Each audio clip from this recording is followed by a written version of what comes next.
to 3RR News. Bulletin ముందుగా headlines. Budget పథకాల అమలుకు వేగం పెంచాలి ప్రధాని మోడీ.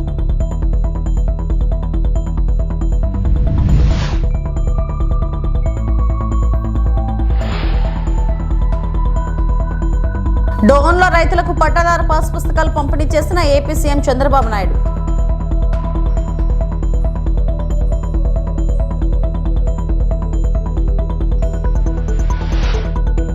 కుటుంబ సమేతంగా తిరుమల దర్శనం చేస్తున్న తెలంగాణ డిప్యూటీ సీఎం బట్టి విక్రమార్క.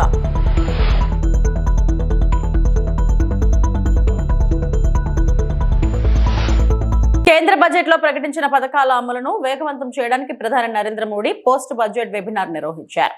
సబ్కా సాథ్ సబ్కా వికాస్ ప్రజల ఆశయాల నెరవేర్పు అనే అంశంపై జరిగిన ఈ సమావేశంలో దేశ అభివృద్ధి దిశగా ప్రభుత్వ ప్రణాళికలను ప్రధాని వివరించారు.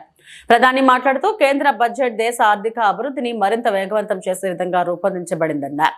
రైతులు, మహిళలు, యువత, మధ్యతరగతి ప్రజల అభివృద్ధికి అనేక పథకాలు బడ్జెట్ లో ప్రవేశపెట్టామని తెలిపారు. మౌలిక వసతుల అభివృద్ధి, డిజిటల్ టెక్నాలజీ వినియోగం, స్టార్టప్ల ప్రోత్సాహం, పరిశ్రమల పెట్టుబడులు పెంపు వంటి అంశాలపై ప్రభుత్వం ప్రత్యేక దృష్టి పెట్టిందన్నారు.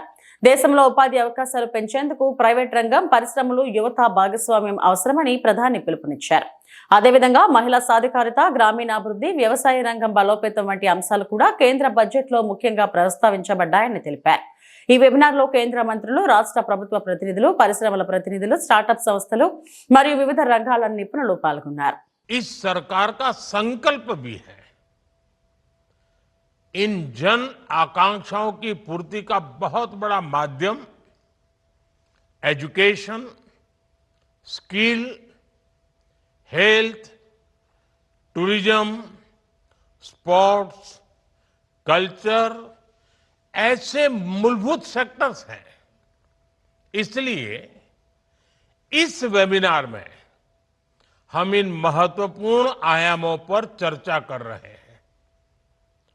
बजट घोषणाओं के इंप्लीमेंटेशन के लिए इन विषयों से जुड़े सभी एक्सपर्ट्स, पॉलिसी मेकर्स और स्कॉलर्स, एंटरप्रेन्योर्स और मेरे युवा साथी, आप सभी के विचार और सुझाव बहुत अहम है. मैं आप सभी का इस चौथे बजट वेबिनार के इस सत्र में स्वागत करता हूं, अभिनंदन करता हूं. साथियों, भारत आज प्रिवेंटिव और होलिस्टिक हेल्थ के लिए एक विशाल विजन पर काम कर रहा है. రాజ్యసభలో మిడ్ ఈస్ట్ సంక్షోభం, గల్ఫ్ దేశాల్లో ఉన్న భారతీయుల పరిస్థితిపై మాట్లాడారు. మధ్యప్రాచ్యంలో కొనసాగుతున్న ఉద్రిక్త పరిస్థితులపై కేంద్ర ప్రభుత్వం అప్రమత్తంగా ఉందని విదేశాంగ మంత్రి ఎస్ జయశంకర్ తెలిపారు. రాజ్యసభలో మాట్లాడుతూ గల్ఫ్ దేశాల్లో ఉన్న భారతీయుల భద్రతపై ప్రభుత్వం ప్రత్యేక దృష్టి పెట్టిందన్నారు. అక్కడి పరిస్థితులను భారత ప్రభుత్వం నిరంతరం పర్యవేక్షిస్తుందని చెప్పారు. అవసరమైతే భారతీయులను స్వదేశానికి తరలించేందుకు తగిన చర్యలు తీసుకుంటామని స్పష్టం చేశారు. అలాగే భారత రాయబార కార్యాలయాలు 24 గంటలు పనిచేస్తూ భారతీయులకు సహాయం అందిస్తున్నాయని తెలిపారు. అత్యవసర పరిస్థితుల్లో భారతీయులు ఎంబసీలను సంప్రదించాలని సూచించారు. మధ్యప్రాచ్యంలో పరిస్థితులు మారుతున్న నేపథ్యంలో భారతీయుల భద్రతే ప్రభుత్వానికి ముఖ్యమని జయశంకర్ పేర్కొన్నారు. The Indian Embassy in Tehran issued another advisory on 14 February urging Indian nationals, including students, pilgrims, business persons and tourists, to leave Iran by all available means of transport, including commercial flights. They were asked to contact the embassy for any assistance and provided with 24/7 helplines. This was again reiterated in strong terms through another advisory on 23 February. Some heeded these advisories and have left the country. However, many others have disregarded them and remain in Iran. We are also in touch with our fishermen who operate out of Iran. This was the situation till 28 February 2020. Once the conflict commenced, the Indian Embassy has facilitated the relocation of several Indian students in Tehran to places outside Tehran. An advisory update with emergency contact helplines was issued on 3 March. Similarly, facilitation was extended to pilgrims for their internal movement. Indian nationals who were in Iran for business reasons were assisted to cross over to Armenia and return home. The embassy in Tehran remains fully operational, in fact, on the highest alert. They are totally. Chandrababu Naidu Dhone నియోజకవర్గంలో నిర్వహించిన రైతు సంక్షేమ కార్యక్రమంలో పాల్గొన్నారు. ఈ సందర్భంగా రైతులకు pattadar pass పుస్తకాలను పంపిణీ చేశారు. ఈ కార్యక్రమంలో మాట్లాడిన ముఖ్యమంత్రి రైతుల భూముల హక్కులను రక్షించడం ప్రభుత్వ ప్రధాన లక్ష్యమని తెలిపారు. పట్టాదారు పాస్ పుస్తకాల ద్వారా రైతులకు తమ భూములపై పూర్తి హక్కులు లభిస్తాయని చెప్పారు. అలాగే భూమి రికార్డులను పారదర్శకంగా నిర్వహించేందుకు ప్రభుత్వం ప్రత్యేక చర్యలు తీసుకుంటుందని పేర్కొన్నారు. రైతులకు భూమి సంబంధిత సమస్యలు రాకుండా సాంకేతికతను ఉపయోగించి భూ రికార్డులను డిజిటల్ విధానంలో అందుబాటులోకి తీసుకొస్తున్నామని తెలిపారు. రైతులు ఈ పాస్ పుస్తకాల ద్వారా బ్యాంకుల నుంచి సులభంగా రుణాలు పొందగలరని ఆయన వివరించారు. ఈ కార్యక్రమంలో స్థానిక ప్రజాప్రతినిధులు, అధికారులు, రైతులు మరియు పెద్ద సంఖ్యలో ప్రజలు పాల్గొన్నారు. రైతుల చెంతకు నేరుగా పట్టాదార్ పాస్ పుస్తకాన్ని మాన్యులు, గౌరవనీయులు శ్రీమాన్ నారా చంద్రబాబు నాయుడు గారు వారి సమక్షంలో ఈకేవైసీ చేసి పట్టాదార్ పాస్ పుస్తకాన్ని అత్యంత స్పష్టమైనటువంటి ఆదేశాలతో వారు వెరిఫై చేసి ఇస్తున్నారు. గట్టిగా మన చప్పట్ల మధ్య వారికి నమస్సుమాంజలు అర్పిస్తున్నాం. పారదర్శక పాలనకు నా సమక్షంలో ఎట్ట జరిగిందో చూస్తాను. అదే సమయంలో గ్రామ సభలు పెట్టాలి, ప్రొసీజర్ ప్రకారం చేయాలి. మీరు సర్వే చేసేటప్పుడు మీ సమక్షంలో చేయాలి. మీరు ఆమోదించిన తర్వాత ఒక డ్రాఫ్ట్ నోట్ తయారు చేయాలి. దానిపైన మీ యొక్క ఆమోదం ఈకేవైసీ తీసుకోవాలి. మీరు ఓకే అంటే ఆ ప్రూఫ్ పెట్టుకొని అప్పుడు ప్రింటింగ్ ప్రెస్ పంపిస్తాం. మళ్ళా వచ్చిన తర్వాత మీకు చూపించి ఇదే మరిగా చదివించి ఎక్కడ కూడా ఒక చిన్న పొరపాటు లేకుండా, ప్రింట్ మిస్టేక్ లేకుండా, స్పెల్లింగ్ మిస్టేక్ లేకుండా మీకు ఇచ్చే బాధ్యత నేను తీసుకున్నానని మీ అందరికీ హామీ ఇస్తున్నా. ఇక్కడ కూడా మీరు గుర్తుపెట్టుకోవాలి, ₹1 కూడా అవినీతి జరగకూడదు. నేను చాలా స్పష్టంగా ఉన్నా. మీరెవ్వరు కూడా ₹1 ఇవ్వద్దండి. ఎవరికి ఇవ్వాల్సిన అవసరం లేదు. ఎవరైనా స్వార్థపరులు మేము ఇప్పిస్తామని బేరాలు చేస్తే మాత్రం మీరు జాగ్రత్తగా ఉండండి. నా ఆలోచన ఒకటి, ₹1 అవినీతి లేకుండా మీ భూమి మీకు పట్టా ఇప్పించే బాధ్యత నేను తీసుకుంటున్నానని చెప్పి కూడా నేను మీకు తెలియజేస్తున్నా. మంగళగిరి నియోజకవర్గం తాడేపల్లి మహానాడు ప్రాంత ప్రజల దశాబ్దాల కలను మంత్రి నారా లోకేష్ నెరవేర్చారు. తాడేపల్లి పట్టణం సీతానగరం మహానాడు వద్ద రిటైనింగ్ వాల్ నిర్మాణానికి ఆయన శంకుస్థాపన చేశారు.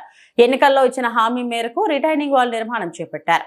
కృష్ణానదికి ప్రకాశం బ్యారేజ్ దిగువన కుడివైపు 0.900 కిలోమీటర్ల నుంచి 2.610 కిలోమీటర్ల వరకు రిటైనింగ్ వాల్ నిర్మాణానికి 294.20 కోట్లతో పనులు చేపట్టేందుకు రాష్ట్ర మంత్రి మండలి ఇటీవల ఆమోదం తెలిపింది.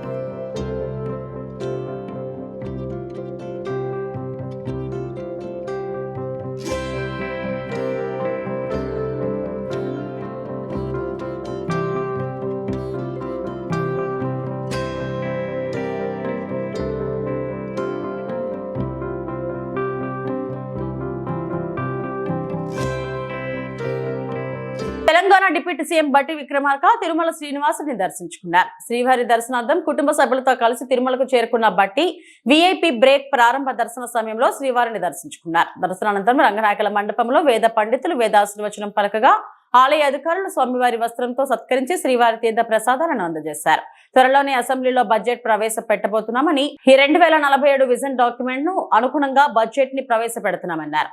తెలంగాణ రాష్ట్రం ప్రపంచంలో పోటీ పడే విధంగా ముందుకు సాగాలని స్వామివారిని ప్రార్థించారన్నారు.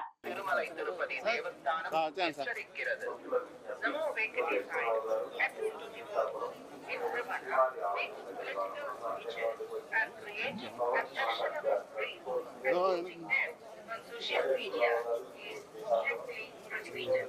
Legal action will be taken against the violators.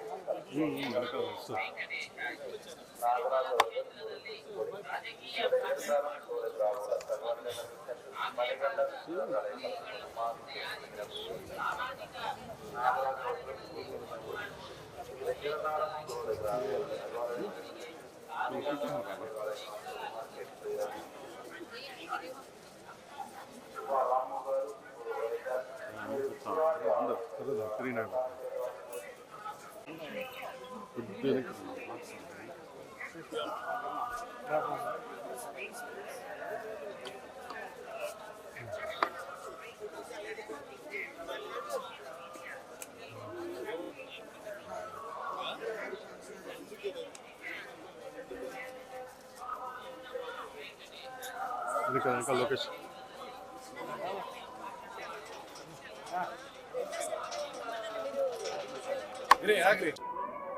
పరమ పవిత్రమైనటువంటి శ్రీ తిరుమల తిరుపతి వెంకటేశ్వర స్వామి వారి దర్శనార్థమై నేను కుటుంబ సభ్యులతో ఇక్కడ రావడం జరిగింది.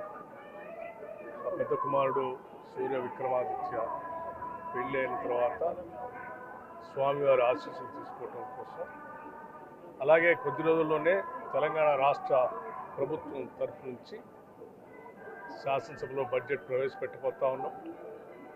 బడ్జెట్కి సంబంధించి కానీ తెలంగాణ రాష్ట్రానికి సంబంధించినంత వరకు ఆర్థిక, సామాజిక, రాజకీయ అభివృద్ధితో పాటు తెలంగాణ రాష్ట్రం ప్రపంచంతో పోటీపడే స్థాయిలో అభివృద్ధి చెందాలని, దానికి కావలసిన వనరులన్నీ కూడా సమకూరాలని, తెలంగాణ రాష్ట్రం మేము 2047 విజన్ డాక్యుమెంట్ ఏ రకంగా అయితే ముందు తీసుకుంటున్నామో ఆ స్థాయిలో అభివృద్ధి జరగడానికి కావలసినటువంటి సహాయ సహకారాలు, స్వామివారి ఆశీస్సులు, ఆర్థిక వనరులు, సంక్షేమము, అభివృద్ధి, అట్లాగే ఇన్ఫ్రాస్ట్రక్చర్ అన్నిటితో కలిసినటువంటి సమగ్ర అభివృద్ధితో కూడిన తెలంగాణ రాష్ట్రం ముందుకు ఎదిగేటట్టుగా, అట్లాగే రెండు రాష్ట్రాలు కూడా ఎదగాలని, అభివృద్ధి చెందాలని, ప్రపంచవ్యాప్తంగా ఉన్నటువంటి తెలుగు వాళ్ళంతా కూడా సుఖంగా, సంతోషంగా ఉండాలని, ఆ రకంగా ఆశీర్వదించాలని భగవంతుడు. ఎమ్మిగ్నూరు పట్టణంలోని మున్సిపల్లో MLA doctor B విజయనాగర్ Reddy Andhra Pradesh ముఖ్యమంత్రి సహాయ నిధి చెక్కులను ఎమ్మిగ్నూరు నియోజకవర్గ లబ్ధిదారులకు పంపిణీ చేశారు. ఈ సందర్భంగా 3 మండలాలు, పట్టణానికి చెందిన మొత్తం 16 మంది లబ్ధిదారులకు 10,30,356 రూపాయల విలువైన CMRF చెక్కులను అందజేశారు. గత 20 నెలల కాలంలో ఎమ్మిగ్నూరు నియోజకవర్గంలో ఇప్పటివరకు 249 మంది లబ్ధిదారులకు 1.96 కోట్ల ఆర్థిక సహాయం అందించబడినట్టు తెలిపారు. ఈ సందర్భంగా ఎమ్మెల్యే మాట్లాడుతూ పేద మరియు మధ్యతరగతి కుటుంబాలు అనారోగ్య సమయంలో భారీ వైద్య ఖర్చులను భరించలేని పరిస్థితుల్లో సీఎం రిలీఫ్ ఫండ్ గొప్ప ఆర్థిక భరోసాగా నిలుస్తుందన్నారు. ప్రజల ఆరోగ్యం, సంక్షేమమే లక్ష్యంగా ప్రభుత్వం వేగంగా స్పందిస్తూ అవసరమైన సహాయాన్ని అందిస్తుందని పేర్కొన్నారు. కార్యక్రమంలో రాష్ట్ర కుర్నీ కార్పొరేషన్ చైర్మన్, ఏఎంసీ చైర్మన్, మండల, పట్టణ కమిటీ సభ్యులు, నాయకులు, కార్యకర్తలు, లబ్ధిదారులు పాల్గొన్నారు.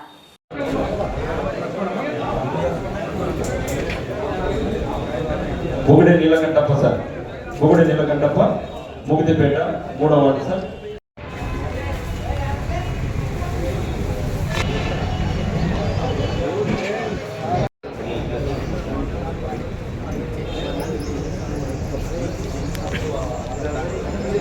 కొంచెం టౌన్లో మండలం వాళ్ళకి అవకాశం లేదన్నా తెలిసేసాం గారు. Right sir. తదుపరి సార్ సాధారణ వసంత్ క్లైమేట్ దాదాపుగా మీకు 1,95,00,000 ఈ 19 నెలల్లో ఒక ఎమ్మెగనూరు నియోజకవర్గంలోనే ముఖ్యమంత్రి సహాయ నిధుల నుంచి కూడా దాదాపు 2 కోట్లు. ఇది సామాన్యమైన విషయం కాదు. గత ప్రభుత్వాల్లో మీరు చూసారు, ముఖ్యమంత్రి చెక్కులు బౌన్స్ అయినటువంటి పరిస్థితి. ఆర్థిక విధ్వంసం ఏ రకంగా జరిగిందో అన్ని రంగాలలో జరిగినట్టు ఈ రంగాల్లో కూడా జరగడం. ఒక ముఖ్యమంత్రి గారు ఒక చెక్కు బౌన్స్ అయ్యే పరిస్థితి వచ్చిందంటే ఒక ఆలోచించి మరి అదేవిధంగా ఈరోజు ముఖ్యమంత్రి వారు నారా చంద్రబాబు నాయుడు గారికి ప్రత్యేక ధన్యవాదాలు తెలియజేస్తున్నాం. ఎందుకంటే కొన్ని అవుట్ ఆఫ్ ద వే నేను పోయి ముఖ్యమంత్రి గారిని సహాయం చేయాలంటే ఏమాత్రం వెనకాడకుండా పేదవాడికి సహాయం చేయాలనే ఉద్దేశంతో ఇవ్వడం జరుగుతుంది. ఈరోజు దాదాపు 14 నుంచి 17 మందికి 9 లక్షల వైద్యులకు చెక్కులు ఇవ్వడం జరిగింది. ఈ దినానికి దగ్గర 2 కోట్లు. ఈ ఒక 2 కోట్ల రూపాయలంటే ఒక పేదవాడికి ఈరోజు వారి కుటుంబంలో వచ్చిన కష్టానికి సహాయంగా నిలబడేటువంటి ఒక సహాయాన్ని ముఖ్యమంత్రి చంద్రబాబుకు మంచి పేరు వస్తుందని పవిత్రమైన రంజాన్ మాసంలో ముస్లింలకు రంజాన్ తోఫా అందకుండా చేసిన వ్యక్తి జగన్మోహన్ రెడ్డి అని అనంతపురం అర్బన్ ఎమ్మెల్యే దగ్గుపాటి ప్రసాద్ విమర్శలు చేశారు. 40వ డివిజన్లో టీడీపీ మైనారిటీ నాయకుడు మహబూబ్ ఖాన్ ఆధ్వర్యంలో రంజాన్ తోఫా పంపిణీ కార్యక్రమాన్ని చేపట్టారు. ఎమ్మెల్యే దగ్గుబాటి చేతుల మీదుగా పేద ముస్లింలకు రంజాన్ తోఫా అందజేశారు. ఈరోజు అనంతపురం అర్బన్ నియోజకవర్గంలో ముస్లిం మైనారిటీ సోదరుడు మహబూబ్ ఖాన్ ఆధ్వర్యంలో రంజాన్ తోఫా కార్యక్రమం ఏర్పాటు చేయడం జరిగింది. దానిలో భాగంగా ఇక్కడికి ఆజాద్ నగర్ 40 డివిజన్కి రావడం జరిగింది. ముస్లిం మైనారిటీ సోదరులు అంటేనే మా ముఖ్యమంత్రి నారా చంద్రబాబు నాయుడు గారికి ప్రత్యేకమైన అభిమానం.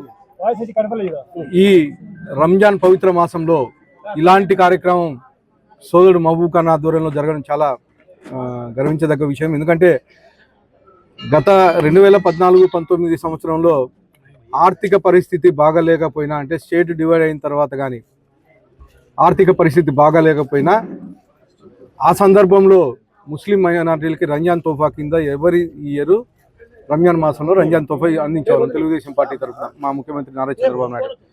అలాంటి రంజాన్ తోఫాని 2019-24లో జగన్మోహన్ రెడ్డి క్లోజ్ చేసి, అంటే ముస్లిం మైనారిటీలకి బెనిఫిట్ రాకోకుండా చేయడం జరిగింది. అలాంటి సందర్భంలో కానీ అంటే మహబూబ్ ఖాన్ లాంటి వాళ్ళు రంజాన్ తోఫా అంటే చిన్న ఫ్యామిలీస్ కానీ రంజాన్ తోఫా ఇస్తూ ఉంటే గవర్నమెంట్లో ఉండి అప్పుడు ముఖ్యమంత్రి జగన్మోహన్ రెడ్డి రంజాన్ తోఫాను రద్దు చేయడం జరిగింది. అంటే కేవలం చంద్రబాబు నాయుడు గారు ఈ పథకాలు పెట్టారని చెప్పేసి రద్దు చేయడం జరిగింది. కానీ మళ్ళీ 2024లో మా ముఖ్యమంత్రి నారా చంద్రబాబు నాయుడు గారు ముఖ్యమంత్రి అయిన తర్వాత ముస్లింకి అనేకమైనటువంటి బెనిఫిట్స్ తీసుకొచ్చారు. ముఖ్యంగా ఇమాం మౌజూద్కి దాదాపు 90 కోట్ల రూపాయలు పెండింగ్ ఉంది వైఎస్ఆర్సీపీ గవర్నమెంట్లో. ఆ 90 కోట్ల రూపాయలు రిలీజ్ చేయడమే కాకుండా ముస్లిం మైనార్టీ సోదరులకు అనేకమైనటువంటి గతంలో దుల్హన్ పథకం ఉంది, దాని కళ్యాణ లక్ష్మి ద్వారా ఈరోజు 60 లక్షల రూపాయలు ఇవ్వడం జరుగుతూ ఉంది. అలాగే హజ్ యాత్ర ఎవరన్నా పోయే వాళ్ళకి 60,000 రూపాయలు ఈరోజు మా తెలుగుదేశం ప్రభుత్వం అందించడం జరుగుతుంది. ఇవే కాకుండా మసీదులకి అంటే రంజాన్ మాసం వస్తుందని చెప్పేసి మసీదులకు కానీ అప్పుడు ఏవైతే బకాయిలు పెండింగ్ ఉన్నాయో అవి కానీ ఇవ్వడం జరిగింది. ముఖ్యంగా అనంతపురం అర్బన్ నియోజకవర్గంలో 2 నెలల కిందటే రంజాన్ మాసం వస్తుందని చెప్పేసి మా మున్సిపల్ కమిషనర్ని ఆదేశించి మొత్తం అక్కడ ఉండే మౌలిక సదుపాయాలు అంటే టాయిలెట్స్ అయితే ఏమి, వాటర్ ఫెసిలిటీ అయితే ఇవన్నీ ఏర్పాటు చేయడం జరిగింది. అంటే అక్కడ ఏమైనా రిపేర్లు కానీ లేకపోతే వాటర్ రాకపోవడం ఇలాంటివి ఏమైనా ఉన్నా కానీ అన్నీ దాదాపు 120 మసీదులకి ఈరోజు అనంతపురం అర్బన్ నియోజకవర్గంలో చేయడం జరిగింది. ఇవే కాకుండా ఈ గత 6 నెలల్లో జామా మసీద్ దగ్గర 1,10 లక్షల రూపాయలతో డెవలప్మెంట్ వర్క్స్ జరుగుతుంది. గతంలో మేయర్ ఎక్కడే కానీ ముస్లిం మైనార్టీ వర్క్ అయి నుండి ఎక్కడే కానీ ఏ మసీద్ కానీ రూపాయి ఇచ్చిన దాఖలు లేవు. కనీసం ఎక్కడే కానీ కాంపౌండ్ వర్కర్స్ ఇచ్చిన దాఖలు లేవు. కానీ మా తెలుగుదేశం ప్రభుత్వం వచ్చిన తర్వాత దాదాపు 1,10 లక్షల రూపాయలతో జామా మసీద్లో లైటింగ్ అయితే ఏమి, అలాగే కాంపౌండ్ వాళ్ళు అయితే ఇవన్నీ చేయడం జరుగుతుంది. ఇవే కాకుండా వచ్చే 3-3.5 సంవత్సరాలు మా తెలుగుదేశం ప్రభుత్వం తరఫున అనేకమైనటువంటి అభివృద్ధి కార్యక్రమాలు ముస్లిం మైనారిటీకి చేపడతామని చెప్పి తెలియజేస్తూ తిరుమల తిరుపతి దేవస్థానం వద్ద నెయ్యి నిల్వలు తక్కువగా ఉన్నాయని వైఎస్ఆర్సీపీ నాయకుడు భూమన కరుణాకర్ రెడ్డి ఆరోపించారు. టీటీడీ వద్ద 2 రోజులకు కూడా సరిపడా నెయ్యి నిల్వలు లేవని ఆయన తెలిపారు. తిరుమలలో శ్రీ వెంకటేశ్వర స్వామి వారికి నిత్యం జరిగే నైవేద్యాలు ప్రసాదాల తయారీలో నెయ్యి ముఖ్య పాత్ర పోషిస్తుందని చెప్పారు. అలాంటి కీలక వస్తువు నిల్వలు తక్కువగా ఉండటం ఆందోళన కలిగించే విషయమని వ్యాఖ్యానించారు. టీటీడీ పాలనలో సమర్థమైన ప్రణాళిక అవసరమని, భక్తులకు ఎలాంటి ఇబ్బందులు కలగకుండా అధికారులు చర్యలు తీసుకోవాలని ఆయన సూచించారు. తిరుమలలో ప్రతిరోజు వేలాది మంది భక్తులు దర్శనానికి వస్తుండటంతో ప్రసాదాల తయారీకి అవసరమైన సామాగ్రి ఎప్పటికప్పుడు సమృద్ధిగా ఉండాలని ఆయన అన్నారు. ఈ నేపథ్యంలో టీటీడీ అధికారులు నెయ్యి సరఫరా నిల్వలపై తక్షణమే చర్యలు తీసుకుని సమస్యను పరిష్కరించాలని భూమన కరుణాకర్ రెడ్డి కోరారు.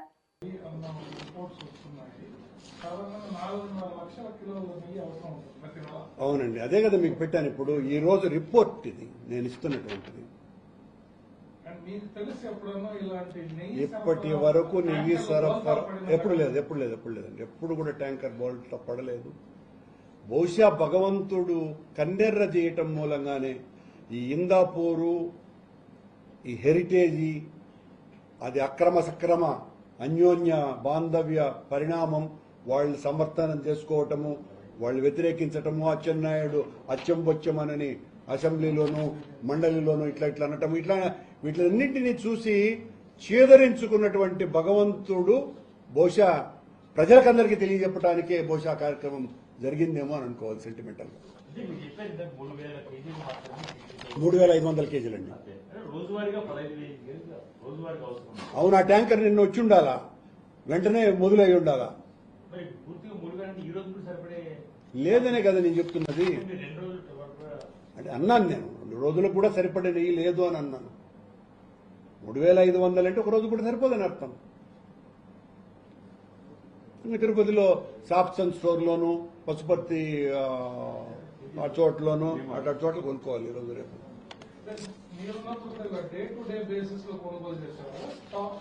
ఎప్పుడు కూడా స్టాక్ ఉంటుందండి ఇది. అలా డే టు డే కొనేదానికి ఇదేమన్నా చిల్లర అంగడి కాదు, లేకపోతే స్వీట్ దుకాణం కాదు. వెంకటేశ్వర స్వామి ఆలయం చాలా పకడ్బందీ అయినటువంటి నిర్మాణం ఉన్నటువంటి సంస్థ అది. ఎంతసేపు నెయ్యి కల్తీ కల్తీ కల్తీ అని మా మీద ఆరోపణలు చేయటమే తప్ప ఆ నెయ్యిని ఎట్లా ప్రొటెక్ట్ చేసుకోవాలి, ప్రొక్యూర్ చేసుకోవాలి, దాన్ని స్టాక్ ఎట్లా ఉంచుకోవాలి, ఇలాంటి పూర్తిగా మర్చిపోయినారు. అసలు విషయాలు మర్చిపోయి దాడులు చేయడానికే కాలం అంతా కూడా వెళ్లబుచ్చటం కారణంగానే ఈ రకమైనటువంటి ఇబ్బందులు టీటీడీకి వస్తున్నాయి. అనంతపురం జిల్లా తాడిపత్రిలోని పురాతన శ్రీ బుగ్గ రామలింగేశ్వర స్వామి ఆలయంను నెల్లూరు నారాయణ స్కూల్ విద్యార్థులు దర్శించుకున్నారు. మార్చి 16 నుంచి ప్రారంభమయ్యే 10వ తరగతి పరీక్షల్లో మంచి ఫలితాలు సాధించాలని కోరుకుంటూ తాడిపత్రిలోని నెల్లూరు నారాయణ స్కూల్ విద్యార్థులు శ్రీ బుగ్గ రామలింగేశ్వర స్వామి ఆలయంలో పాఠశాలలో చదువుతున్న 10వ తరగతి విద్యార్థుల హాల్ టికెట్లను స్వామివారి వద్ద ఉంచి అర్చకులు ప్రత్యేక పూజలు చేశారు. ప్రత్యేక పూజలు నిర్వహించి హాల్ టికెట్లను తీసుకుని అర్చకుల ఆశీర్వాదాలు పొందారు. ఈ సందర్భంగా ఆలయ విశిష్టత, చారిత్రక ప్రాధాన్యం గురించి విద్యార్థులకు వివరించారు. ఆలయ అభివృద్ధి మరియు పునర్నిర్మాణానికి జేసీ ప్రభాకర్ రెడ్డి మరియు జేసీ అస్మిత్ రెడ్డి తీసుకుంటున్న చర్యలకు కూడా వారికి తెలియజేశారు. సభా మండపం పునర్నిర్మాణం ద్వారా ఆలయ వైభవాన్ని మరింతగా అభివృద్ధి చేయాలని వారు సంకల్పించారని తెలిపారు. దేవుని ఆశీస్సులతో 10వ తరగతి పరీక్షల్లో విజయాలు సాధించాలని విద్యార్థులు ప్రత్యేక ప్రార్థనలు చేశారు. ఈ సందర్భంగా ఆలయ అభివృద్ధికి కృషి చేస్తున్న ఎమ్మెల్యే జేసీ అస్మిత్ రెడ్డి మరియు మున్సిపల్ చైర్మన్ జేసీ ప్రభాకర్ రెడ్డికి నారాయణ స్కూల్ ప్రిన్సిపల్ కృతజ్ఞతలు తెలిపారు. ప్రాచీన ఆలయాలు కూడా శిథిలావస్థలో ఉంటే ఎక్కడ చోట వేరే ఊర్లలో మిగతా ఊర్లలో ఏ నాయకుడు పట్టించుకోవడం అనమాట. మన ఊర్లో మటుకు జేసీ ప్రభాకర్ రెడ్డి గారు, అస్మిత్ రెడ్డి గారు వాళ్ళ యొక్క ఆధ్వర్యంలో వాళ్ళు సెంట్రల్ డిపార్ట్మెంట్ వాళ్ళతో మాట్లాడి చర్చలు జరిపి మన యొక్క ప్రాచీనమైన ఆలయాన్ని, ఇప్పుడు కృష్ణదేవరాయ కాలంలోది ఈ గుడి ఆలయం, కృష్ణదేవరాయ అంటే ముందే చెప్తారు, ఏమంటే గుర్తుపెట్టడానికి మీకు కృష్ణదేవరాయలు అని చెప్తున్నా కానీ అటువంటి కూడా శిథిలావస్థలో ఉంది, బాగుండాలని చెప్పి ఈ యొక్క ఆలయాన్ని కూడా పునరుద్ధరింప చేస్తున్నారు. పునర్నిర్మాణం అంటే జీర్ణోద్ధరణ చేస్తున్నారు. ఆలయాన్ని చక్కగా స్తంభాలు ఇప్పుడు ఇట్లా వంగి ఉన్నాయి కదా, ఇటుపక్క చక్కగా నిలబెట్టి చేయడానికి చేస్తున్నారు. ఇప్పుడు కళ్యాణ మండపం చెప్పాను కదా, కళ్యాణ మండపం కూడా మనం తయారు చేస్తున్నారు. ఈ మండపం ఆలయంలో ఎక్కడెక్కడ ఏమేమి బాగాలేవో అన్నీ కూడా తయారు చేస్తున్నారు. ఎందుకంటే మన యొక్క సాంస్కృతిక సాంప్రదాయాలు కూడా భావి తరాలకు తెలియజేయాలని చెప్పి, మన తర్వాత తరాలకు కూడా తెలియాలా, ఆ విధంగా ఏ విధంగా ఉంది మన సంస్కృతి, మన సాంప్రదాయాలు ఏ విధంగా ఉన్నాయి, మన వాళ్ళు ఏ విధంగా నడుస్తున్నారు అని చెప్పి తెలియజెప్పడమే ఈ యొక్క ఆలయాల ఉద్దేశం అన్నమాట. ఆయన ధర్మానికి ప్రతిరూపం, నందీశ్వరుడు ధర్మానికి ప్రతిరూపం. ఆయన 4 కాళ్ళు 4 వేదాలు అన్నమాట. ఆ విధంగా శృంగం వచ్చేసి కొమ్ములు, ఆ శివుని చేరుకునే మార్గాలు శృంగాలు. ఎందుకు నందీశ్వరుడికి ఇట్లా చేతులు పెట్టి కొమ్ముల మీద నెవరుతూ స్వామివారు చూస్తూ ఉంటారంటే ఈశ్వరస్యానులోకనం అంటే ఒక నందీశ్వరుని తగిలి నమస్కారం చేసుకుంటేనే మనం కైలాసం పోయినంత పుణ్యం అన్నమాట. కైలాసం చేరినంత పుణ్యం. ఈశ్వరస్యావలోకనం శృంగ మధ్య శివం దృష్ట్యా, శృంగం అంటే కుములు, శృంగ మధ్య శివం దృష్ట్యా, ఆ మధ్యలోంచి శివుని చూస్తే కన్నా కైలాసం చేసుకుంటానే అయిపోదు కదా, కై నమస్కారం చేసుకుంటానే. ఆ విధంగా కొమ్ముల నుంచి ఆ పరమేశ్వరుడు చూస్తే కన్నా ఎక్కడంగా కనిపిస్తాడని చెప్పి చెప్తారు. అది మనం త్రికరణ శుద్ధిగా భక్తి భావనతో ధర్మబద్ధంగా నమస్కారం చేసుకోవాలన్నమాట. అందుకు ఆ పరమేశ్వరుడికి ఎదురుగా నందీశ్వరుడు ఉంటాడనమాట.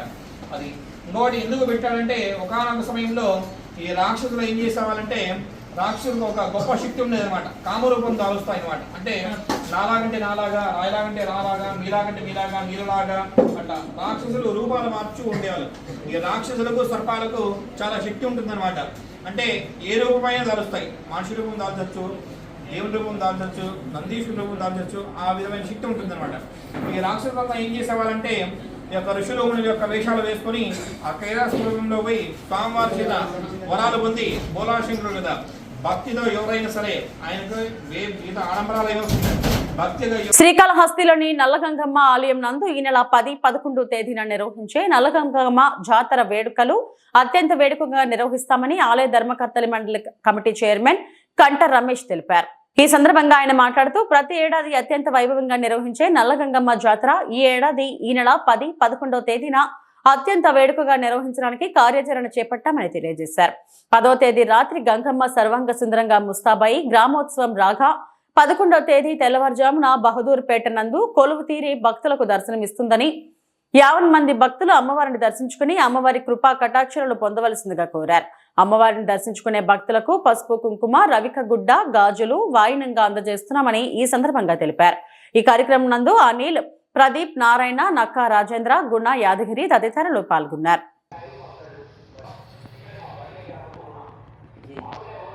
అందరికీ నమస్కారం. బహదూర్పేట చెట్టు వద్ద వెలసిన శ్రీ శ్రీ నల్లగంగమ్మ తల్లి జాతర అత్యంత వైభవంగా మంగళవారము, బుధవారం అనగా 10వ తేదీ రాత్రి బయలుదేరట, 11వ తేదీ నిలుపుట, 11వ తేదీ రాత్రికి బయలుదేరట జరుగును. కావున 50 మంది భక్తులు అమ్మకు అనుగ్రహం తీసుకొని ఆమె యొక్క కృపా కటాక్షాలకు పాత్రలవ్వాలని మరీ కోరుకుంటున్నాను. అలాగే అమ్మకు సమర్పించవలసిన కానుకలను త్వరగా ఇవ్వవలసిందిగా మరీ కోరుతున్నాను. ఇవి ఇప్పటివరకు నా బులెటిన్ అప్డేట్స్.